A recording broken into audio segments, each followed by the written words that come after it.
మీరు కూడా ఇలా ఖాళీగా ఉన్న రెజ్యూమేని ఇలా మార్చాలి అనుకుంటున్నారా? అయితే లాస్ట్ వరకు చూడండి. ఫస్ట్ ఒక మంచి టెంప్లెట్ పిక్ చేసుకోవాలి.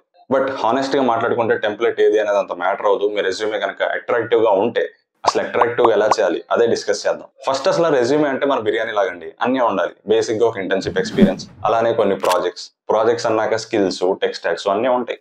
వీటితో పాటే కొన్ని పీఓఆర్స్, ఎక్స్ట్రా కరికులర్స్ అలా వేసేస్తే పర్ఫెక్ట్ బిర్యానీ అయితే అదే పర్ఫెక్ట్ రెజ్యూమే అయితే. మీరు కనుక ఒకవేళ ఇంటర్న్షిప్ అప్లై చేస్తుంటే 3 ప్రాజెక్ట్స్ అయినా చాలు, అండ్ మోస్ట్లీ అవి కోర్స్ ప్రాజెక్ట్స్ అయినా పర్లేదు. అదే కనుక మీరు ఒకవేళ ప్లేస్మెంట్ కి అప్లై చేస్తుంటే ఆ ప్రాజెక్ట్స్ తో పాటు ఒక ఇంటర్న్షిప్ ఎక్స్పీరియన్స్ ఉంటే ఇట్ లుక్స్ గుడ్.